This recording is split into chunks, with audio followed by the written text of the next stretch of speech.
ഷെയ്ഖ് വേണ്ട എന്ന് ഒരൊറ്റ മഹാൻ പോലും പറഞ്ഞിട്ടില്ല. ഒരു മഹാൻ പോലും പറഞ്ഞിട്ടില്ല. ആ വാദം വാപ്പാർക്കില്ല എന്ന വാദം ഇനി മേലാക്ക് പറയരുത്. ഉണ്ട് ഇല്ലാത്തവരാണ് ആ പേച്ചു പോയ വാപ്പാർ. ആദ്യം നിങ്ങളും പേച്ചു പോകാൻ പാടില്ല എന്ന് പ്രത്യേകം ശ്രദ്ധിക്കുക. പിന്നെ കുറെ ആൾക്കാർ, ഒരാൾക്കാരൊന്നുമില്ല. ഇപ്പൊ കേരളത്തിൽ എങ്ങനെ പ്രശ്നമുള്ളൂ. ഇപ്പം അങ്ങനെയല്ല, കുറെ ആൾക്കാർ ഇത് പഠിച്ചുകൊണ്ടിരിക്കുക. അപ്പൊ ഞാൻ എന്റെ ഡ്യൂട്ടി അങ്ങനെ ചിന്ത ഉണ്ടെങ്കിൽ തിരുത്തുക.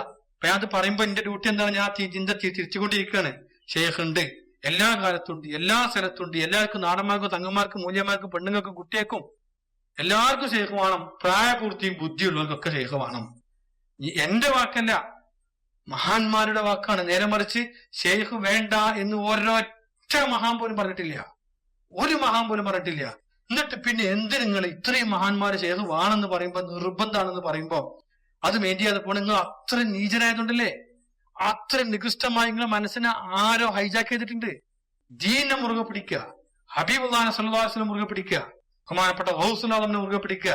അമ്പർത്ത് പോയി ദ്വാരക്കി, പാപ്പ നിങ്ങൾ ജീവിച്ച പോലെ ആ വഴി എനിക്കും കാണിച്ചത് ഒന്ന് പോയി ചോദിക്കും. പാപ്പാണ്ട് കരഞ്ഞിട്ട് 1 2 7 10 ദിവസം പോയി ചെന്ന് ചോദിക്കി, കാണിച്ചു നമുക്ക് എന്താ സംശയം, കാണിച്ചു തരണ്ടേ? അല്ലെങ്കിൽ എന്തിനാണ് പോണ്?